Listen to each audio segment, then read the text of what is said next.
Déjeme darle la bienvenida a un gran amigo, al analista político Manuel Pedrero. Manuel, pues ¿cómo te va? Bienvenido. Perdón que entremos así de golpeteo, así de bote pronto y etcétera, pero ese es un tema que considero a muchos de nosotros nos está causando indignación.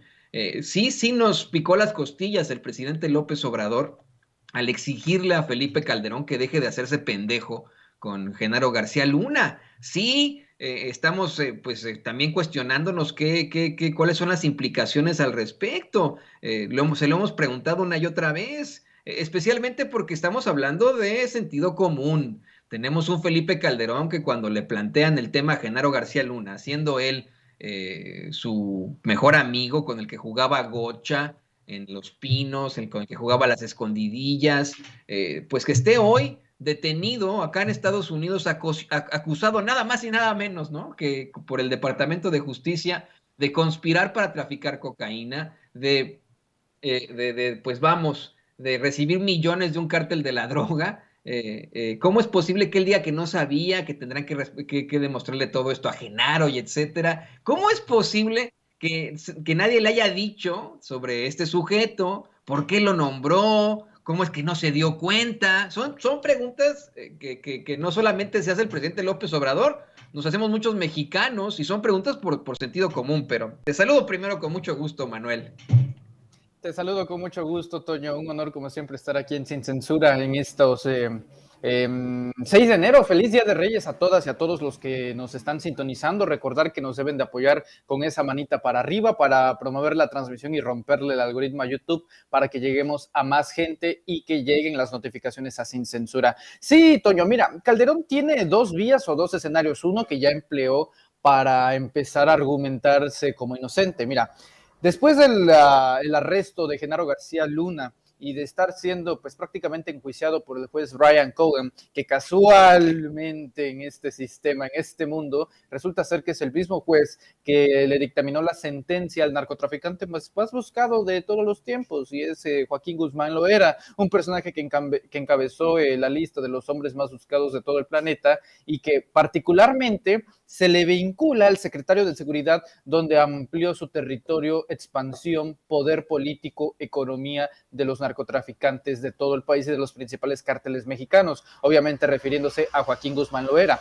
¿Cuáles son las vías para que Calderón salga bien parado de esta situación? Pues tiene 2. La primera, declararse culpable, o la segunda, declararse tonto, que es justamente la cual ha optado por la segunda, porque si él presume de tontería, de estupidez, de inocencia, pues tiene que parecer como un idiota, porque solamente un idiota no se hubiera dado cuenta que un personaje como Genaro García Luna, que era la mano derecha de Calderón, no el secretario de Gobernación, la mano derecha de Felipe Calderón en su sexenio, en su administración del 6 al 12, fue Genaro García Luna, el arquitecto de la guerra contra el narcotráfico, el hombre que le estaba actualizando las cifras de cuántos muertos, de cuántos policías federales del ejército, de todo lo que estaba haciendo, pues básicamente los esfuerzos gubernamentales para contrarrestar el mal y el narcotráfico y la violencia en este país. Ahora, lo que el presidente de la República hace hoy, querido Toño, pues es una pregunta y un ejercicio de sentido común que es completamente válida. Y yo creo que aparte le da fuerza porque muestra los contrastes que hay entre un gobierno y el otro.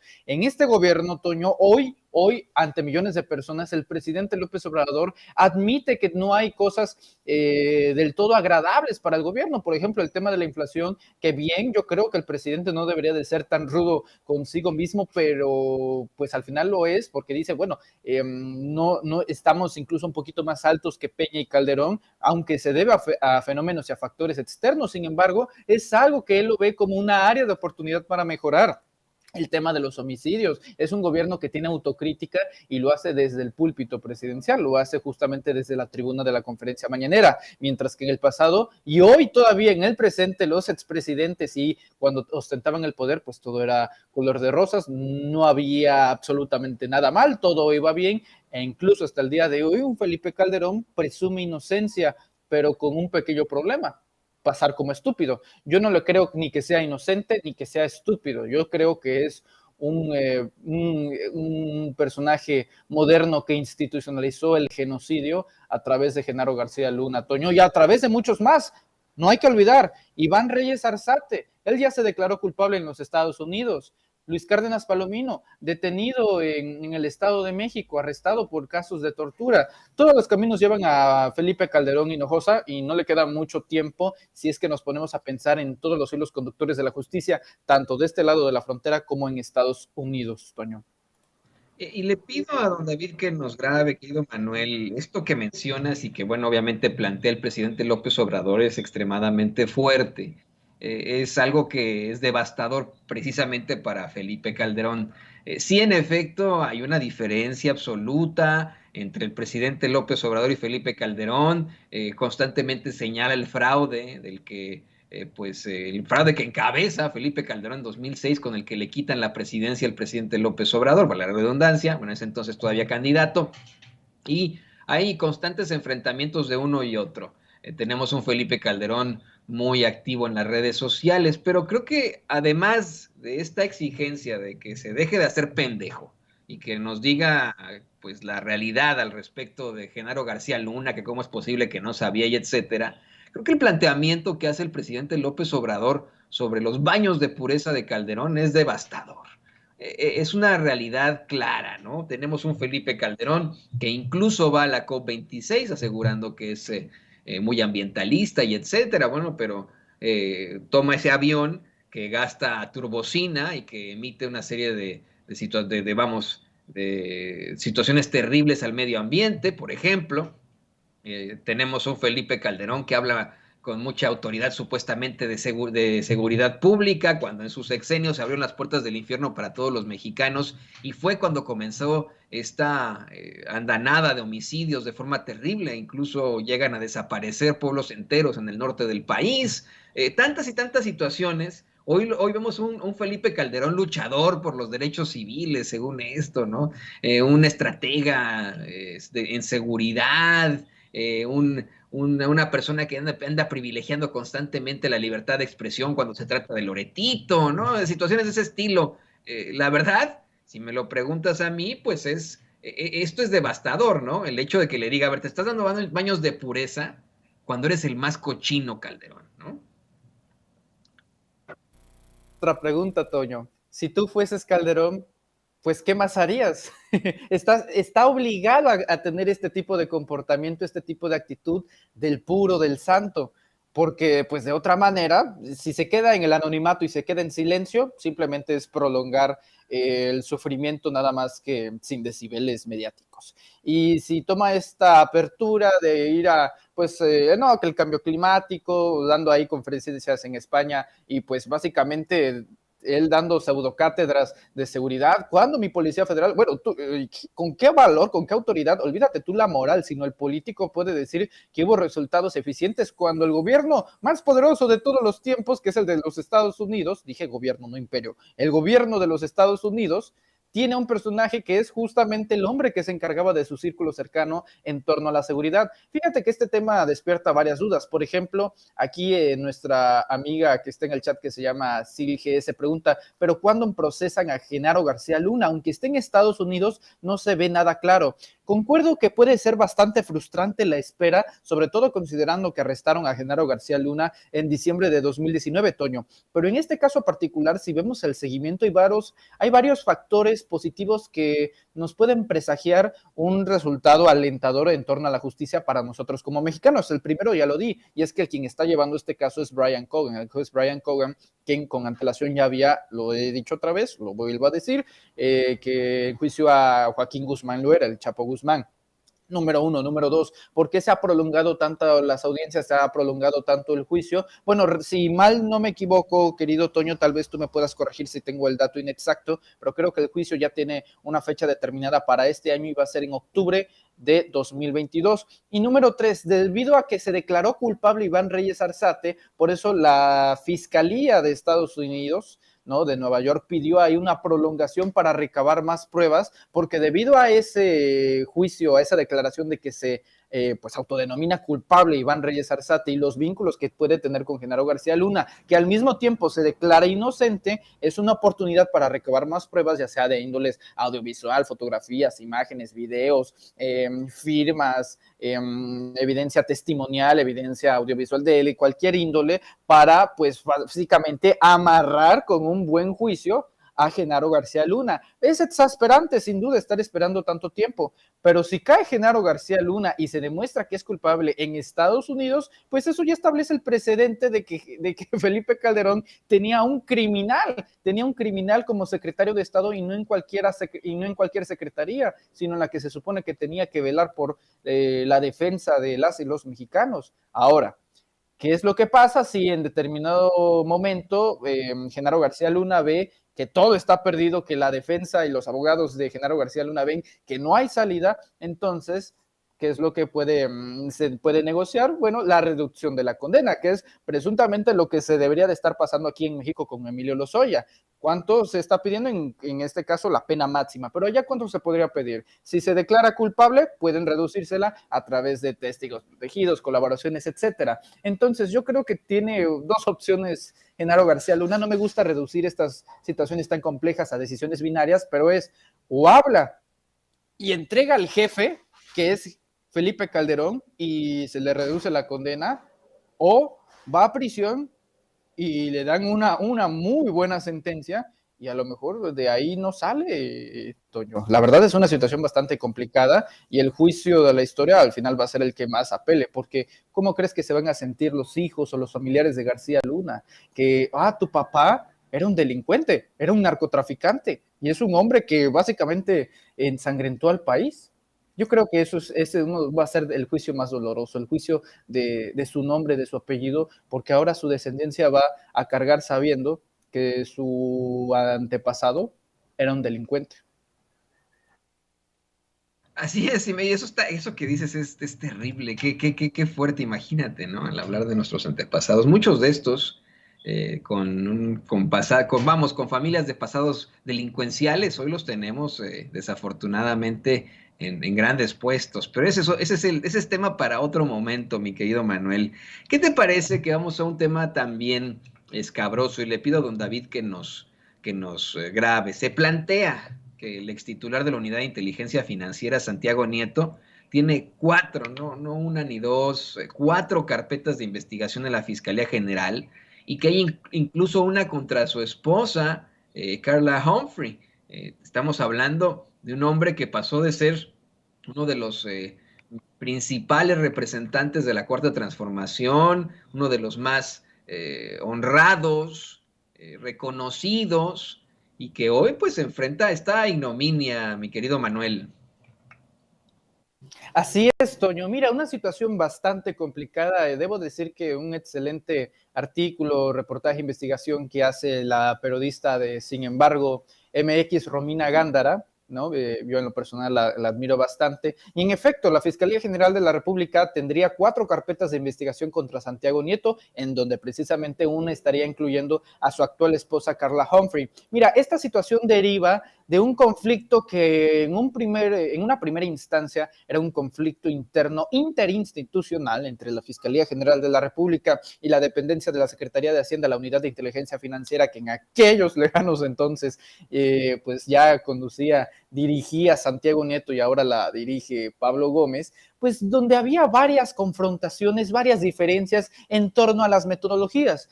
Pues Alejandro Gertz Manero, a estas alturas sabemos que él pues trae la estrategia de la tortuga, ¿no? Planea llegar lento, pero en algún momento pues espera llegar primero. Ya hasta 3 años después podemos ir viendo pues algunos efectos después de algunos casos, tal vez de los más emblemáticos en torno a la corrupción. Yo te pondría 2, querido Toño. El primero, el tema de Odebrecht. Odebrecht en este país, junto a Venezuela, representamos los peores ejemplos de justicia a nivel Latinoamérica. Todos los países latinoamericanos involucrados en el tema Odebrecht ya tienen a políticos, incluso expresidentes, tras las rejas por este acto de corrupción masivo que se dio a través de la petrolera brasileña. Ahora, esta es otra cuestión. ¿Cuáles son los únicos 2 países latinoamericanos que no han tenido pues a los machuchones involucrados en este caso Odebrecht tras las rejas? Venezuela y México. En el caso de México hay 70 involucrados, políticos, senadores, expresidentes. Te voy a dar 3 nombres: Carlos Salinas de Gortari, Felipe Calderón y evidentemente Enrique Peña Nieto, que a través de esta empresa es que se subsidia gran parte de su campaña presidencial en 2012. Y de esos 70 involucrados, el día de hoy solamente hay 2 tras las rejas. El primero, ustedes ya lo conocen, el senador panista, ex senador panista José Luis Lavalle, y el segundo, Emilio Lozoya. Ambos no tienen juicio. Hay que aclararlo, pero lo que se espera con Emilio Lozoya es que haya un movimiento bisagra, que sea la ficha de dominó que te lleve a cosas más grandes. ¿Cuál ha sido el problema, Toño? Que Emilio Lozoya, desde mi punto de vista, se ha estado burlando del fiscal, de la justicia, del presidente y, primero que nada, del pueblo de México, porque ha estado jugando a este tema de, pues sí, te voy a dar colaboraciones, te voy a dar pruebas, te voy a dar testimonios, te voy a dar firmas, y hasta el día de hoy no hay un elemento clave que lleve o que conduzca al arresto de otros personajes. Si cuesta tanto vincular a un personaje como Ricardo Anaya, que por cierto, no hay que olvidar que este 31 de enero tiene una nueva audiencia de la cual tiene que acreditar que se encuentra en territorio mexicano y que está obligadamente a asistir, porque de lo contrario vendría una orden de detención para este siniestro personaje que es Ricardo Anaya, expresidente de la mesa directiva de la Cámara de Diputados en el primer tramo del sexenio de Enrique Peña Nieto, exdiputado, expresidente de Acción Nacional, excandidato presidencial de PAN, ustedes ya lo conocen. Y en torno a todo esto, pues vemos que hay más interés por parte de la Fiscalía de Alejandro Hertz Manero de investigar a Santiago Nieto Castillo. Uno de ellos serían por el temas electorales, querido Toño. De acuerdo con fuentes directamente involucradas en la investigación, la Fiscalía, a través de la Fiscalía Especializada para Atención de Delitos Electorales, inició una carpeta en contra de Santiago Nieto, quien, cuando aún era titular de la UIF, respaldó y ofreció su apoyo públicamente a la candidata de Morena de Querétaro, Celia Maya García. No hay que olvidar, querido Toño, que en su momento se habló bastante de Santiago Nieto como un posible prospecto para Morena en la gubernatura de Querétaro, que al final de cuentas, pues ni ganó Celia Maya, terminó ganando Mauricio Curi después de la salida de Pancho Domínguez, de Francisco Domínguez. Esa sería una. Otras vienen, y aquí viene lo interesante, no de este sexenio, sino del anterior. Estaría investigando la Fiscalía General de la República Santiago Nieto por actos cometidos en 2017 y en 2018, ya que Santiago Nieto en aquellos entonces, Toño, publicó información de cómo Emilio Lozoya, el que hoy quieren darle 39 años de prisión, había publicado información cuando él era fiscal electoral. ¿Te acordarás cuando él presidía la FEPADE? Entonces es el mundo al revés, o sea, al mismo tiempo que se le pide 4 décadas de su vida para que pase en prisión a Emilio Lozoya por delitos que pues, es de conocimiento de la luz pública, cohecho, lavado de dinero y mucho más, se está también queriendo investigar al tipo que abonó elementos a la luz pública, que conociéramos estos casos allá por 2017 y 2018. Y finalmente, pues el tema de Carla Humphrey, que pues este ya es un poco más reciente. Y bueno, ¿qué podemos decir? ¿Qué podemos decir? Tenemos incluso, después de la salida de Santiago Nieto, un frente abierto entre la Unidad de Inteligencia Financiera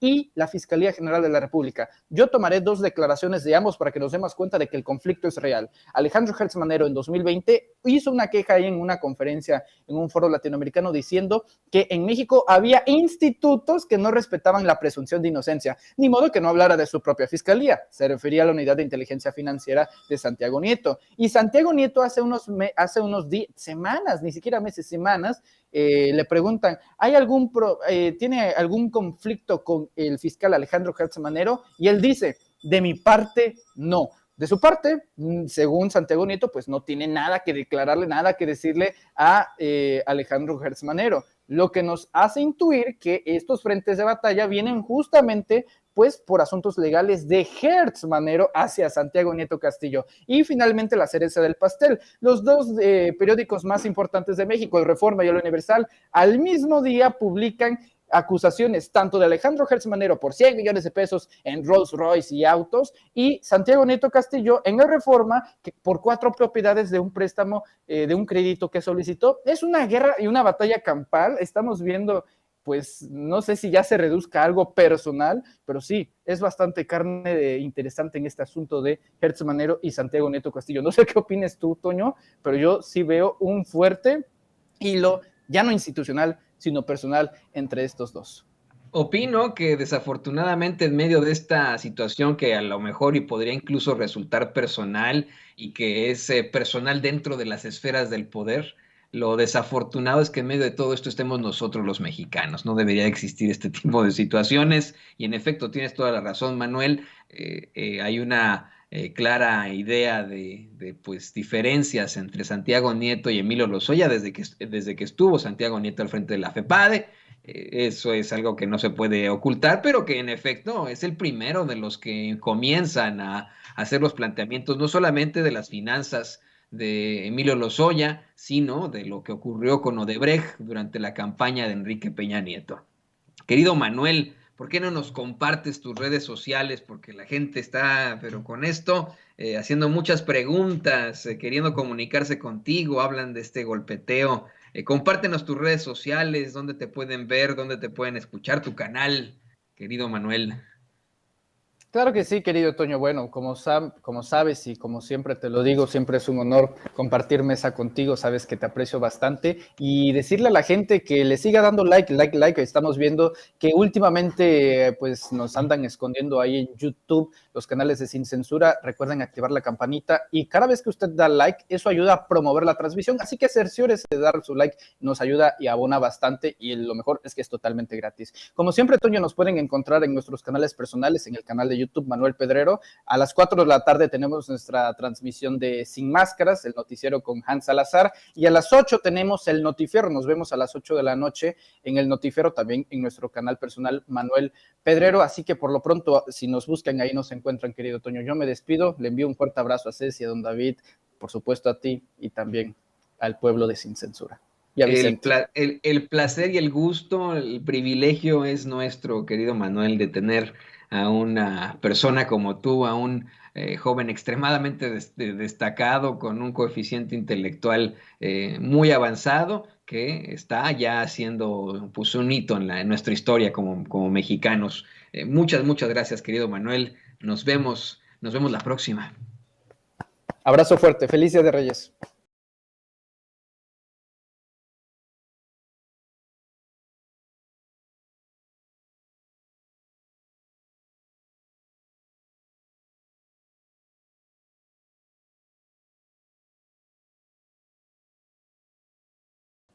Que ya salió otra chapulina diputada, ¿no?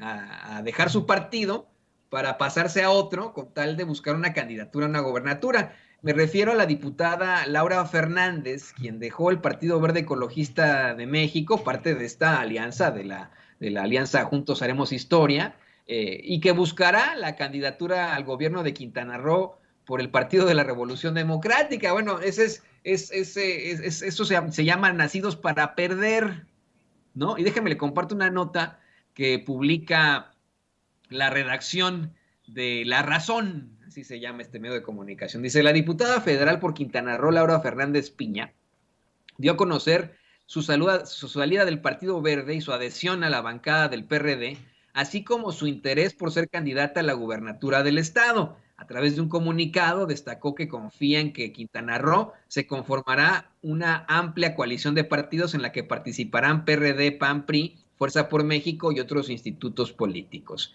Es decir, lo que esta mujer busca es que la arrope, disculpe usted, la abrace esa alianza putrefacta del PRIAN-RD, ¿no? Se está pasando al PRD, pero buscando la candidatura por el PRIAN-RD en un estado muy disputado, un estado que es Quintana Roo y que según las encuestas no se llevaría el PRIAN-RD. Le digo, es ser nacidos para perder, ¿no? Laura Fernández debería estar enterada de las encuestas y en las encuestas, pues no, en Quintana Roo no le está lloviendo muy bien al PRD, en todo caso le va bien a Morena, ¿no? Que fue de hecho planteado hoy en la conferencia de prensa mañanera. Y ahora sí, le pido a don David que nos grabe para presentar al admiradísimo doctor Ángel Valderas, especialista en petróleo y energía. Doctor, muy bienvenido a Sin Censura. Hola Toño, muy buenas tardes. Te saludo desde la península de Yucatán. Por acá estamos ya listos. Pues ahí muy cerquita, querido doctor, la elección ahí de Quintana Roo, del estado vecino en el que usted está muy disputada, si me permite decirlo, ¿no? Además de estos chapulines como esta señora de la que hablábamos, hoy el presidente López Obrador asegura que le recomendaría a los políticos, como imagínese usted, ¿no? Como Palazuelos, creo que se llama este señor que es amigo o no amigo de Luis Miguel, que no propongan que van a quitar el Tren Maya si ganan, porque en todo caso la gente de Quintana Roo, y me imagino también de Yucatán, verdaderamente quieren el Tren Maya por, las oportunidades económicas que representan, doctor.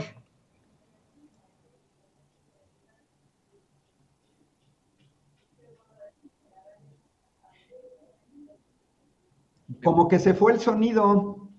Me parece que lo perdimos por ahí, doctor, por unos Ya momentos, está. pero le planteaba lo interesante que resulta esta declaración del presidente López Obrador de cómo es que le recomienda a esos políticos ante una elección muy disputada, le recomienda a esos políticos que buscan la gubernatura de Quintana Roo, que no propongan que van a quitar el Tren Maya, porque la gente de Quintana Roo, pues quiere el Tren Maya por esa serie de fuerza económica que representa.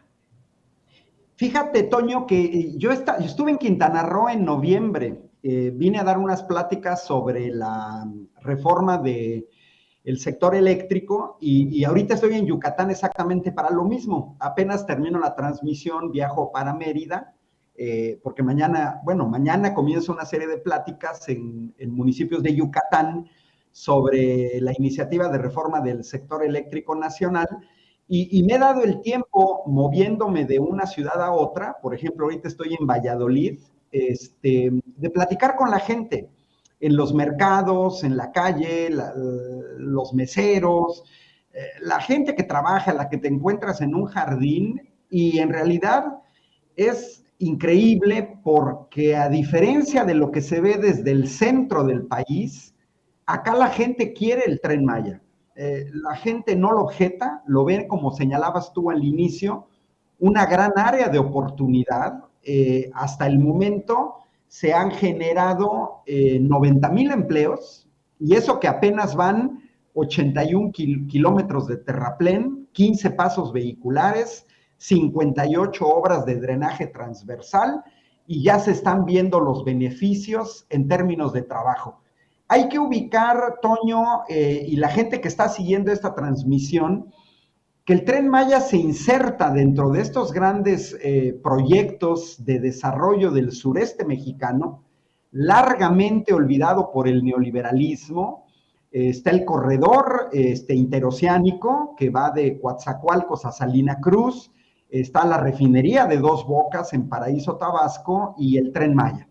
Los otros dos proyectos tienen que ver más con el Valle de México, el Tren Rápido México-Toluca y el Aeropuerto Felipe Ángeles. Pero por acá, por el sureste, salvo lo que habíamos visto todos de estos resorts de lujo que van de Cancún a Tulum, por ejemplo, no se había visto parte del desarrollo. Y yo creo que es muy necesario también desenmascarar, Toño, a este falso ecologismo que se queja de cosas que no sabe. A mí me ha tocado platicar con gente que pretende criticar el Tren Maya desde el punto de vista ecológico, pero que a los primeros 2 o 3 datos que les das no saben qué decir. Por ejemplo, me han encontrado ecologistas que no, el Tren Maya, la ecología, y cuando les pregunto que si conocen la península de Yucatán, dicen que no. O sea, hablan geográficamente de un lugar que no conocen. Luego, los que conocen la península de Yucatán, les he dicho, bueno, ¿has recorrido el tramo Escárcega-Chetumal, de Campeche a Quintana Roo? No, pues tampoco, que porque nada más han estado en Cancún o en Tulum. Digo, bueno, si no conocen, pues deberían de conocer, porque yo hace décadas recorrí en automóvil ese tramo que dije ahorita de Escárcega a Chetumal. La carretera ya está y todos sabemos que los trenes por lo general se construyen a la orilla de la carretera aprovechando el derecho de vía, y esa fábula, esa falacia de que se van a derribar una enorme cantidad de árboles no tiene ni pies ni sentido. Y ahí te va otro dato, Toño, que vale la pena que tengamos muy claro. Mira, por ejemplo, los trenes, un típico tren de 2 pisos europeo con capacidad para 800 personas sentadas y 800 personas de pie, es un vehículo que te va a transportar a 1,600 personas. un tren de 200 metros de longitud. Bueno, eso equivale, Toño, a sacar de la carretera a 40 autobuses. Ojo, un solo tren disminuye el tráfico de 40 autobuses. Entonces, imagínate el ahorro en consumo de diésel, en consumo de gasolina, en consumo de plástico, en emisiones de dióxido de carbono.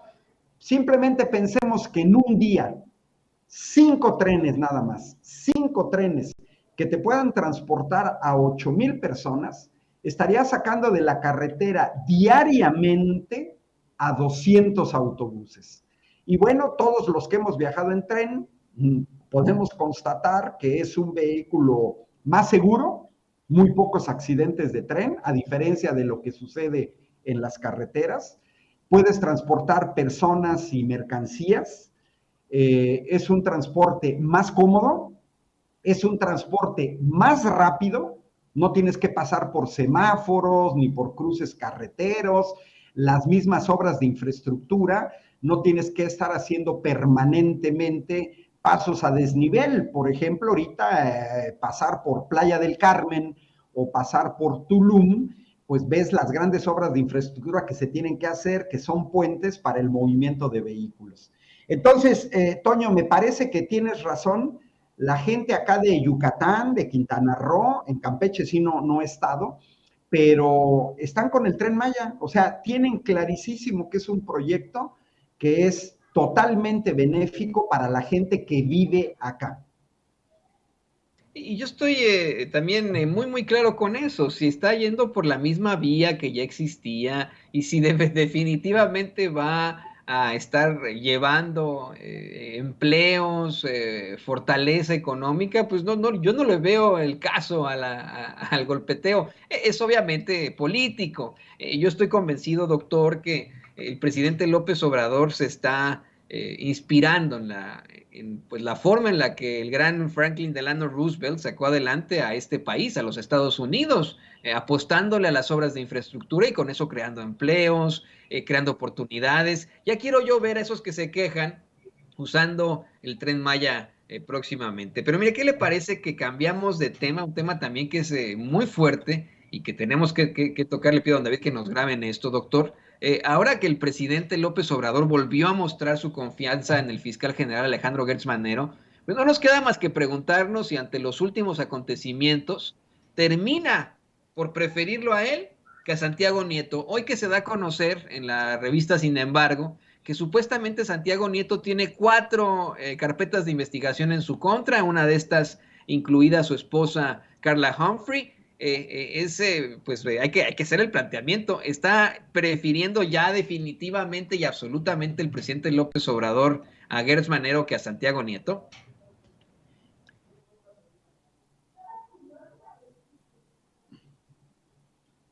Ok. Bueno, se me perdió el sonido otra vez. Le preguntaba, doctor, que ahora que el presidente López Obrador vuelve a mostrar su confianza en el fiscal Gertz Manero. Pesqué lo primero, Toño.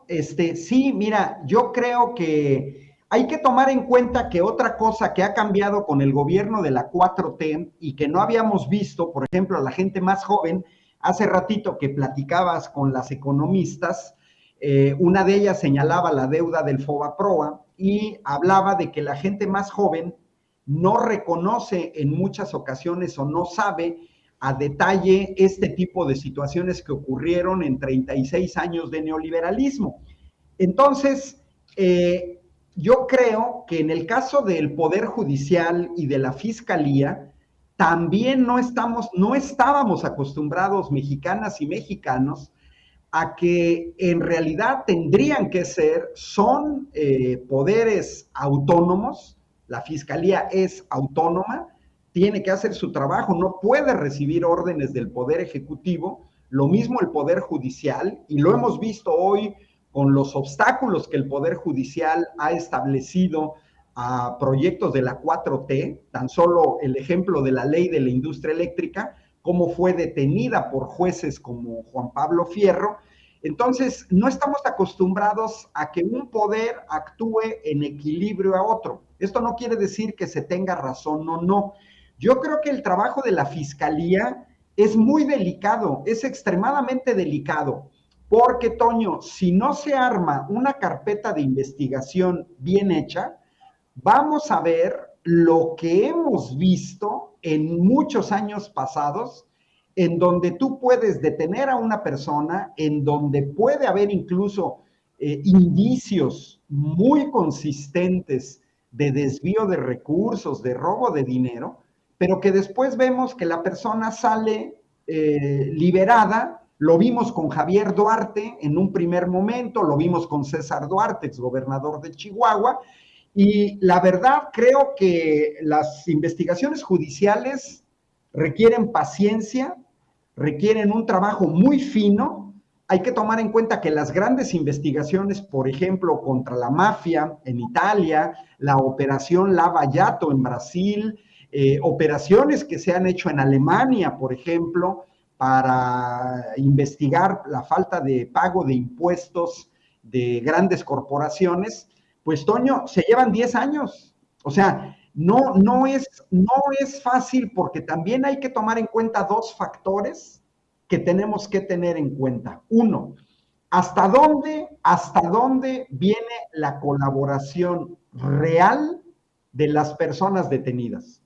Por ejemplo, yo no he visto una colaboración real de Rosario Robles en el caso de la estafa maestra. ¿A dónde fue a parar el dinero? ¿En qué se lo gastaron? ¿Quién estaba enterado de ese desvío? En el caso de Emilio Lozoya, lo mismo, porque hay que tomar en cuenta que en este largo periodo de transición entre que Andrés Manuel López Obrador ganó las elecciones y la toma de posesión, Toño, pasaron meses en donde los anteriores funcionarios gubernamentales tuvieron todo el tiempo del mundo para ocultar y para desaparecer información. Yo creo que no estamos ante una situación sencilla, no estamos ante esta alternancia cuando Fox entra en vez de Cedillo, en donde no pasó nada, en donde los panistas no investigaron absolutamente nada en 6 años, y donde hubo un pacto muy probablemente para llegar a dejar que quedara Vicente Fox, para permitirle el fraude electoral de 2006 y para permitir el posterior regreso de Peña Nieto en un acuerdo claro entre el PRIAN. En cambio, hoy lo que estamos viendo en la Fiscalía, yo no soy técnico, no soy abogado, pero sí entiendo por la gente con la que yo pues tengo relación, muchos de ellos abogados, señalan que no es tan inmediato, no es tan fácil. Ahora, creo que todos coincidimos en que sí tendríamos que ver que esto cristalizara en una operación tan sólida, Toño, que después no veamos a un juez que con la mano en la cintura te da la libertad a una persona. Por ejemplo, el caso de Emilio Lozoya. Entonces, yo creo que sí vamos a tener que esperar un poco más. Las investigaciones de este tipo duran años, no son de meses, a menos que tengas, digamos, información flagrante. Yo sospecho que desaparecieron mucha información relevante precisamente previendo que posteriores investigaciones pues pudieran sacar a la luz a los actores principales y sobre todo en dónde quedó el dinero. Yo prefiero 1000 veces una investigación larga, bien hecha, que se concrete en una verdadera sanción, a una operación más rápida, con más sabor a una venganza, pero que se caiga inmediatamente por cualquier juez, porque entonces incluso las acusaciones serían que hiciste de adrede las cosas mal para que después estas personas fueran liberadas. Eso es lo que hacía el PRIAN, ¿eh? O sea, te hacía investigaciones tan mal hechas que después al mes, a las semanas, veías a la gente libre totalmente. Sí, en eso no lo voy a cuestionar, ¿eh? No estoy en desacuerdo con usted y qué bueno que menciona el caso de Javier Duarte. Llega a la Fiscalía General, bueno, en ese entonces la PGR, llega a la Procuraduría General de la República Priista, quién sabe por qué, con los casi que los pasantes, ¿no? Que tenían ahí en la Procuraduría, no traían el caso resuelto como debiera, no sabían cómo era el proceso, no, vamos, llegaron con unos abogados, con unos representantes de la fiscalía al caso de Javier Duarte, como si no hubieran pasado derecho procesal, ¿no? Es verdaderamente lamentable, doctor. Pero bueno, ¿qué le parece si nos comenta sus redes sociales, si nos comparte por favor sus redes sociales?